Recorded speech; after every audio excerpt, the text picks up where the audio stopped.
ya kita bilang kan waktu itu, berarti kemungkinan yang akan menguasai medan perdebatan ini Mas Bowo dong. Ya begitulah saya kira. Gitu kan. Nah itu menurut saya merupakan kemungkinan akan mengakibatkan eskalasi konflik. Iya. Akan mengakibatkan eskalasi. Oh ini berarti Rusia di belakang. Padahal belum tentu. Nah, tadi soal combat ready. Kalau kemudian kemarin kan isunya juga soal rahasia negara. Betul. Boleh nggak sih sebenarnya soal kesiapan tempur, pesawat kah atau kapal kapal laut dan sebagainya itu dimunculkan? Ya sebenarnya itu materi yang ada di dalam buku putih pertahanan, Pak. Kalau kunjungan ke negara harus bawa delegasi budaya, tidak hanya delegasi ekonomi. Nah itu realisasinya menurut Mas Ali bagaimana?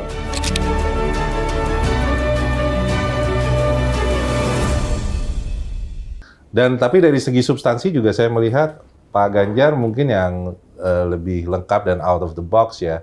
Gitu. Misalnya terkait dengan angkatan cyber, terkait dengan duta besar cyber, kemudian juga dia seperti Pak Anies juga menekankan soal cyber security ya.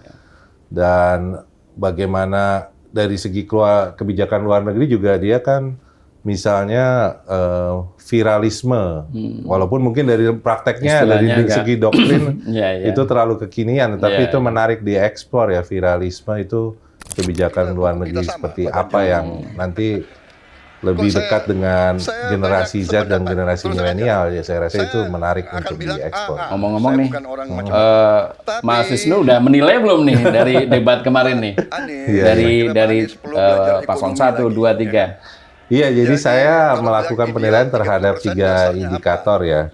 Pertama dari segi penampilan di atas panggung. Nah itu, sebentar nih saya ada catatannya.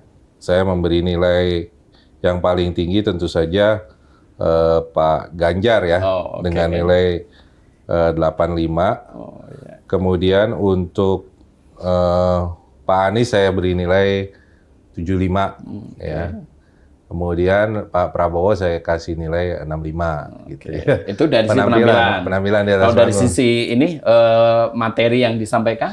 Nah, dari segi materi ini mungkin lagi-lagi saya memberi nilai Pak Ganjar ya. Saya rasa tim Pak Ganjar tuh cukup baik ya dalam memberikan briefing terhadap Pak Ganjar terkait dengan materi-materi seperti yang tadi Pak Hannibal sampaikan, kan ada Pak Andi Wijayanto, ada Pak Andika Perkasa yang memberikan bahan-bahan, terutama soal duta besar cyber dan angkatan cyber itu Pak Andi pernah mengusulkan itu pada saat menjadi gubernur Lemhanas. Tapi yang paling penting bahwa Pak Ganjar mampu menyerap bahan-bahan itu dan mempresentasikannya.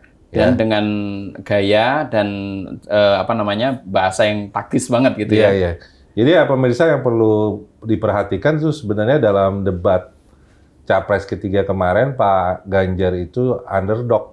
Sebenarnya. Karena maksudnya dia kan dari segi profil itu kan tidak punya pengalaman eksekutif di tingkat nasional. Betul. Jadi seperti yang kita ketahui, Pak Anies Baswedan kan mantan Menteri Pendidikan dan Kebudayaan.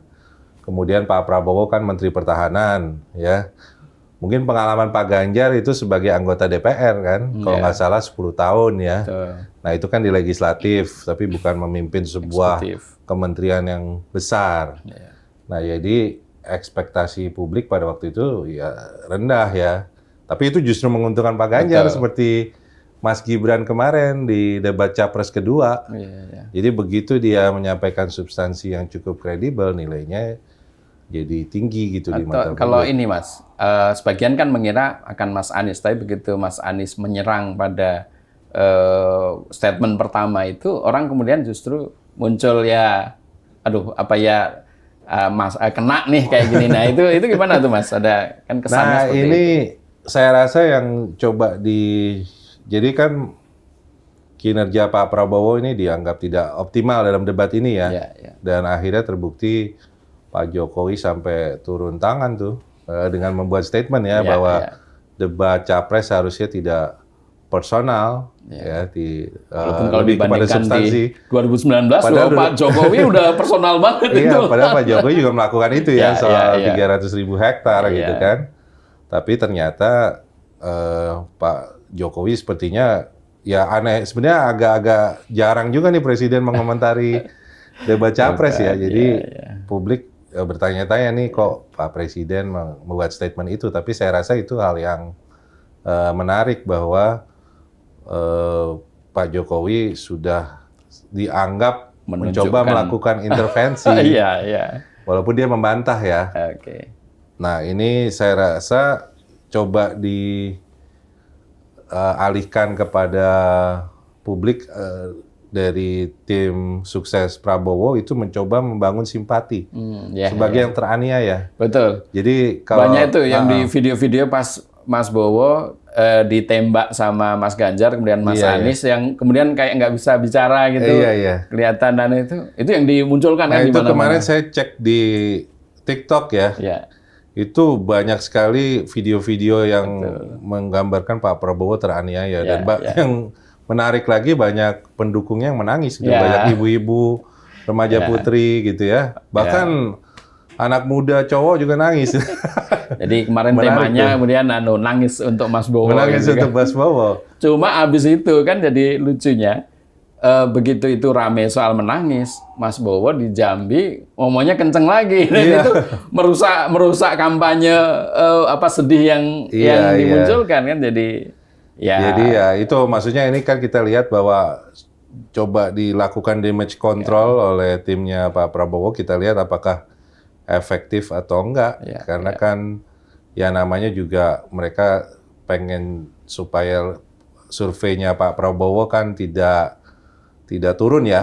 Nah itu jadi dari segi emosional tuh tadi saya lupa kasih skornya. Ini emosional gitu. Kalau Pak Ganjar dan Pak Anies saya kasih nilai 80, kalau Pak Prabowo 65. Ya jadi memang secara nilai total yang unggul Pak Ganjar lah ya.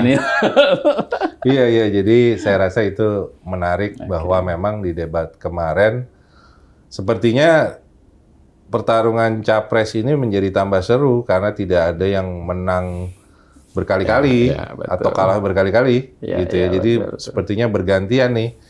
Saya memberikan yang di debat capres pertama kan saya memberikan nilai Pak Anies lebih tinggi. Untuk debat cawapres, saya memberikan nilai Mas Gibran paling tinggi. Nah, sekarang giliran Mas Ganjar yang memenangkan debat capres. Tapi kita tentu saja ingin tahu substansi yang lebih dalam ya terkait dengan kebijakan luar negeri dan kebijakan pertahanan, dan kita dalam episode kali ini mendatangkan ahli hubungan internasional dan ahli pertahanan dan keamanan dari Universitas Indonesia. Kita panggil Dr. Ali Awiwisono. Silakan. Gimana Mas Ali, apa kabar? Alhamdulillah baik Mas. Selamat tahun baru. Tahun baru kemana Mas? Ya di staycation aja kita. Staycation aja. Gimana? Kemarin lihat nonton debat yang capres kedua kemarin di mana nontonnya Mas? Nontonnya kebetulan di mobil. Oh di mobil? Pakai HP gitu? Pakai HP, sambungin Bluetooth ke mobil. Saya dengerin bareng istri. Nonton 3 jam penuh tuh? Ya enggak. Jadi ya potong-potong lah. Potong-potong ya? Potong-potong. Nah itu dari segi keseluruhan gimana menurut Mas debat capres itu? Kesan Mas Ali apa? Sebenarnya dari setiap paslon tuh ada yang bagus, itu ada yang bagus. Bahkan dari Pak Prabowo ya. Saya ingat di pertanyaan, waktu pertanyaan ketika masuk ke sesi pertanyaan yang pakai undian-undian itu tentang cyber. Karena saya lagi menekuni juga tuh bidang cyber. Dan Pak Prabowo bilang soal sumber daya manusia kita yang kurang. Dan itu spot on banget menurut saya, karena memang BSSN kan udah mengeluarkan peta okupasi cyber kita gitu, dan kita emang kekurangan di kriptografi analis, kriptografi spesialis, penetration tester, kemudian auditor keamanan informasi, itu kita kurang banget gitu. Dan sebenarnya Pak Prabowo bisa elaborasi itu di situ bahwa dia Kemudian terakhir ke tengah-tengah dia bilang terdistract. terdistract. Dia udah membangun sekolah gitu Iya, kan. membangun sekolah. Dan itu bagus gitu menurut saya. Itu tadi mungkin ke distract ya. Pak Anies ketika pertanyaan itu dia menjawab kan pertanyaannya bagaimana memperoleh teknologi gitu ya, teknologi untuk keamanan cyber. Terus Pak Anies bilangnya nggak menjawab sih. Pak Anies itu menjawabnya melibatkan seluas-luasnya pihak gitu. Menurut saya wah itu malah nggak realistis karena persoalan cyber security itu butuh keahlian yang spesifik, keterampilan yang spesifik, bukan perluasan keamanan gitu ya. Kalau Pak Ganjar dia diplomat siber ya kan, mengajukan gagasan dan angkatan cyber. Itu gimana realisasinya mungkin nggak? Itu yang paling menarik sih sebenarnya.